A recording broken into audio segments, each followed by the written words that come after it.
Hi guys, welcome back if you are new here. My name is Casey and we cover Irish true crime. If you're not new, welcome back and thank you as always for the support. We're just going to get straight into today's case. I'm just going to say that there will be heavier topics in this one. There will be the death of a child and a baby. So if this case isn't for you, that's fine. We shall see you in the next video. Yeah, let's just get straight to it. At around 7 a.m. on the 27th of February 2018, residents in Derry Lane could see something at a house on Molly Road. The roof of the 3-bed bungalow was on fire, like ablaze. Residents rushed, including the landlord of the house, Tommy Fee, and they would try to get in. They would look through the windows and see if they'd be able to smash them or if they could get through the door. There was a man standing in the doorway with his hands up, shouting, "Don't go in there, don't go in there." They weren't able to break the windows or anything, so Tommy would go and get a sledgehammer. When asked to move from the doorway, the man would refuse and he had to be physically moved so that they could get in.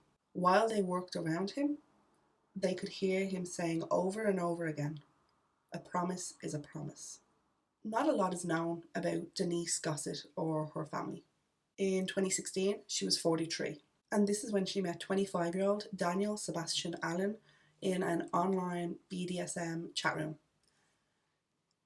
That kind of seems to be the only mention. I'll mention it a bit later, I suppose, but it's not really a thing, and I'm sure I don't really need to mention it, but, you know, consenting adults are consenting adults, and it's not part of the story in terms of, like, an evil, sinister way. That's just how they met. She would tell Daniel that she changed her name to Gossett to get away from a former abusive partner. At this time, she was living in Scotland with her family and he was living in England. So he grew up in the Midlands with his mother and brother after their parents had split. However, at 12, he would run away due to issues at home. Again, not a lot of information put out there, but he would go to live with his grandparents in Bristol. It's basically said that he never had a job, that he found it hard to make friends or form relationships with, peers or girls in a romantic sense. Everything was kind of confined to online chat. There's also talk about him living in a tent on a roundabout in one kind of source, but that's kind of it, and this was a passing comment, so I don't really know. So when our story is starting to take place, I don't know if he's still living with his grandparents or is he kind of living rough or what's going on. It is noted that in April 2015 in Ipswich, an ex-partner accused him of rape, and as a result of this he threatened to kill her. He would be sentenced to 4 months for this. However, he obviously wasn't on remand at the time, and so he managed to evade capture and he fled to Scotland, it's said. So I'm going to guess or assume that there's a bit of a coincidence or overlap here, and perhaps this is why he then moves to Scotland, because it's said that him and Denise move very quickly, and he is moved to Scotland and living with her and her family. So when we say her family, we are talking about her daughter Sabrina and her son Roman. At this point, Sabrina would have been 17 and Roman would have been 14. I think obviously I'm going back because later on their ages would be reported, so I'm just counting back, so approximately that's what it is. Again, there isn't a lot about the family, or even at this point when they're all living together. However, Denise's family, it would be said later, they had concerns about the relationship. At this point, I don't know how soon after, but basically the family, they all leave Scotland and move to Tralee in Kerry here. It is reported that one of the reasons they left Scotland was because social services were starting to get involved because they were concerned about Roman's education level. And then within a year, they had moved from Scotland to Tralee, then to Cavan, and then to Fermanagh. So basically they moved from Scotland to the Republic of Ireland to Northern Ireland, so 3 jurisdictions within a year. And it is thought that one of the reasons for this is because social services would start to become involved, and then they would move out of that jurisdiction and would kind of have to start the ball rolling again. It is said at one point they were living in a van. Roman is not going to school here in Ireland, and Sabrina is not in school or in college or anything like that. neither Denise or Daniel work at any point. Basically, the family are living on benefits. They would then move to the bungalow on Molly Road in Derry Lane, Fermanagh, and they're here around 14 months when the fire takes place. So they had started to settle down here. However, it said that they kept to themselves. They would get groceries delivered to the house, and it was always, like leave them by the door. There was not a lot of interaction. And the interaction that was there was very brief. And also, Daniel would introduce himself to people as Samuel Quinn. Denise would be introduced as Crystal, and Roman was introduced as Edward. There's also mention in different articles of Sabrina where she's actually called Diane or Electra. Now, before we get to the fire, at some point, Sabrina has a baby, a little girl called Morgana, and at the time of the fire, she is reported to be 16 months, 18 months. So to allow obviously for the pregnancy as well, you're talking like over 2 years, 2.5 years, kind of going backwards. So she could have gotten pregnant in Scotland, or she could have gotten pregnant shortly after they arrived in Ireland. To go by the 16 to 18 month age, she was already born when they moved into the bungalow. So there is no mention of who the father is. However, in newspapers, Morgana is named as Morgana Quinn. Even you just wonder where they would have got that name from, because was she registered at birth as Morgana Quinn? Because obviously if the journalists were just assuming a surname, surely they would assume Gossett, because that's what Sabrina's was, and there was no mention of a dad. So the fact that the surname is Quinn, and we know that Daniel, is using that surname for things, it kind of, you would jump to the assumption that he was the father. So was there, was he having a relationship with Denise and her daughter Sabrina, or what was going on? Now, I could be completely wrong, and she might have had relations with someone back in Scotland, and then when she left him behind, it could have happened here with someone, and then like that, it just wasn't someone who was involved in their lives. I don't know, but the Queen is dodgy, right? It is believed that they were trying to avoid social services then, because they believed that Morgana would be taken off them. The landlord would say that they seemed, quote, nice enough, they kept to themselves, they seemed a bit backward, and that you would rarely see the partner, meaning Denise. It is thought that Daniel was very controlling in the relationship in the family. As I said before, he, had basically all of his relationships online. And in the year leading up to the fire, he would start talking to a woman in the US on a World of Warcraft chat room. It doesn't necessarily go into kind of, was he having like an online romantic or sexual relationship with this woman, or were they just chatting, or what? But it is said that in December 2017, he tells this woman that his relationship with Denise has broken down and he plans to move to the US. I don't know where Daniel thought he was moving to the US with no job, no good record. He had criminal convictions. I don't know how he thought he was getting over there. His last contact with this woman was either the 24th or 25th of February.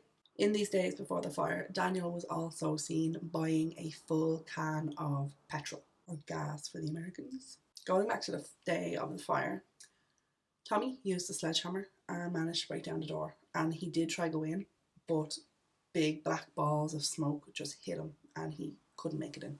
Fire engines and the police would arrive. They found Daniel still at the door, his hair scraggly, his face black with smoke, and it said that his clothes seemed wet, but this would later turn out to be blood. He was very erratic. He had his head in his hands. He was shouting, "Gone, gone," and again before like that. A promise is a promise. Telling them not to go in. He then turned to the police and said, "Which one of you are going to arrest me?" He was also heard saying to the paramedics, "Sorry, I started the fire." He would be taken to Enniskillen Hospital to be treated for smoke inhalation, but other than that, he was fine. A nurse would say here that she saw a lighter fall from his pocket. The house was destroyed. One article, I don't know how true it is, but one article would say that it took 3 days to find Morgana's body.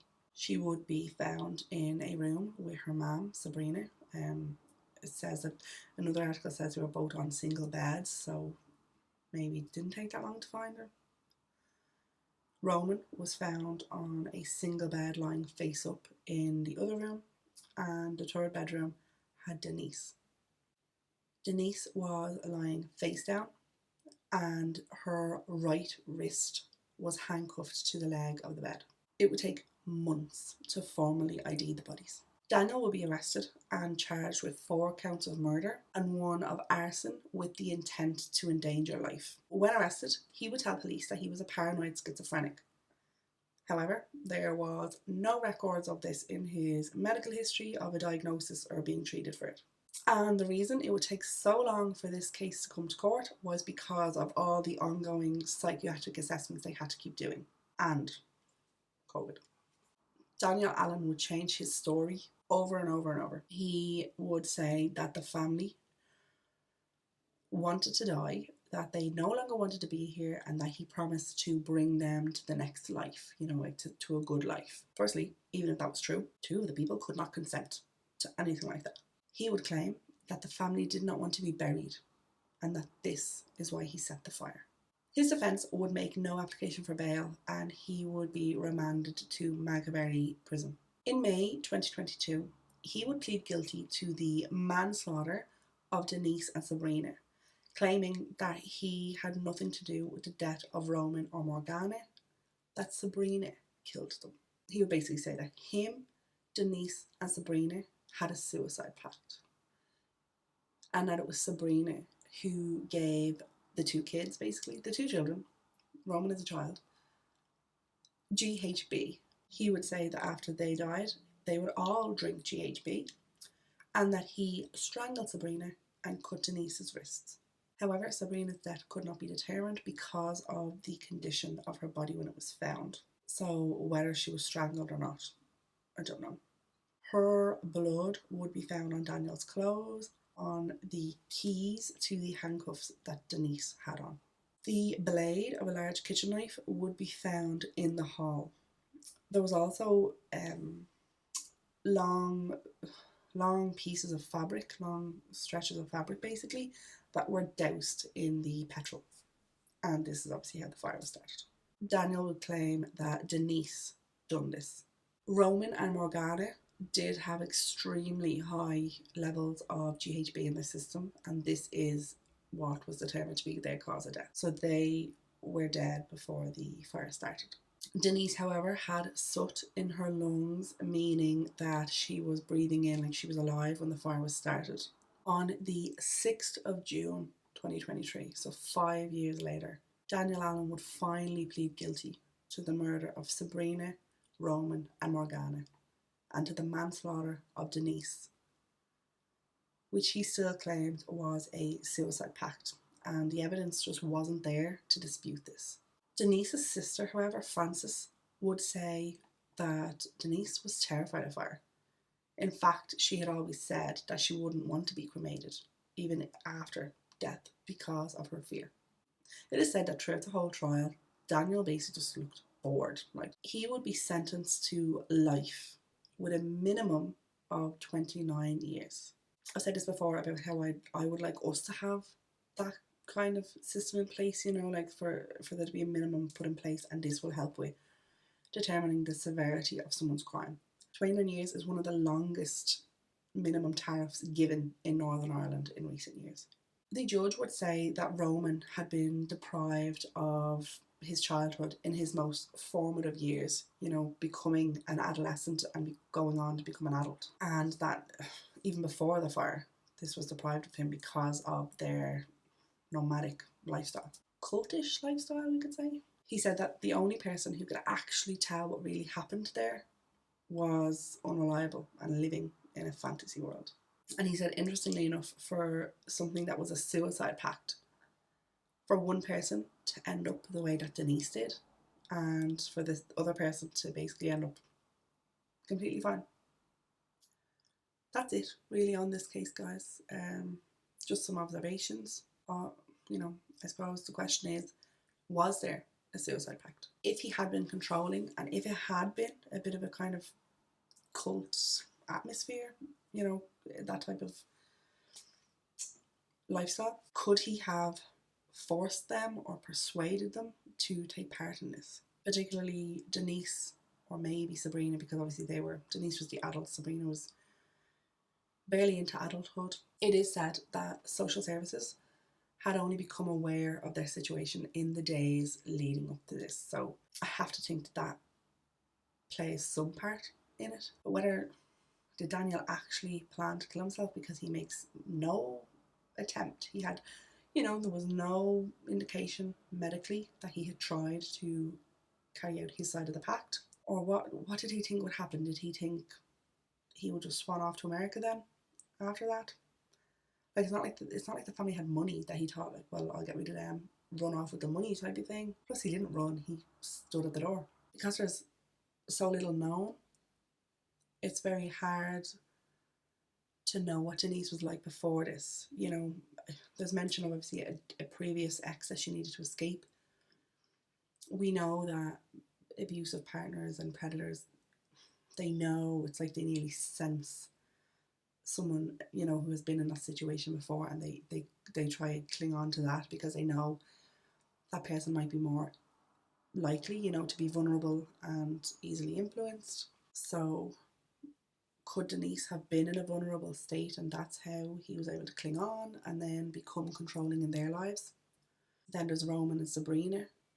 Had they grew up in that type of situation, so again, maybe they would have been vulnerable to it, because I kind of have to imagine if the family were just this happy, healthy family beforehand, how a teenage boy and a teenage girl were not like, no, like, what do you mean he's moving in here? What do you mean we're going to uproot our lives and go on?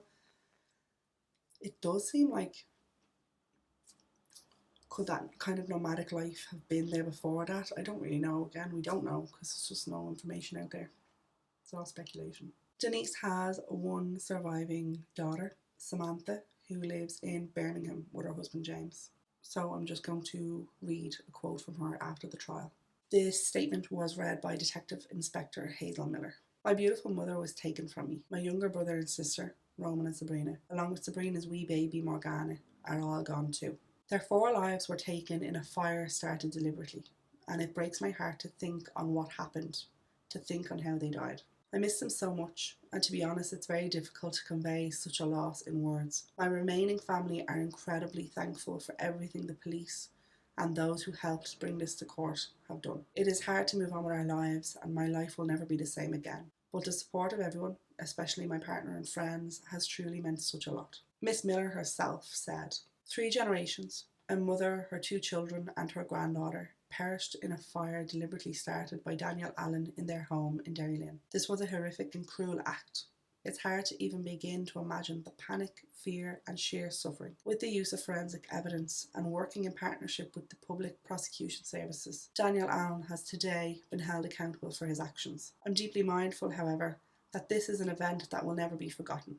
We've seen destruction and a loss beyond words. My thoughts are with the remaining family members whose lives won't ever be the same.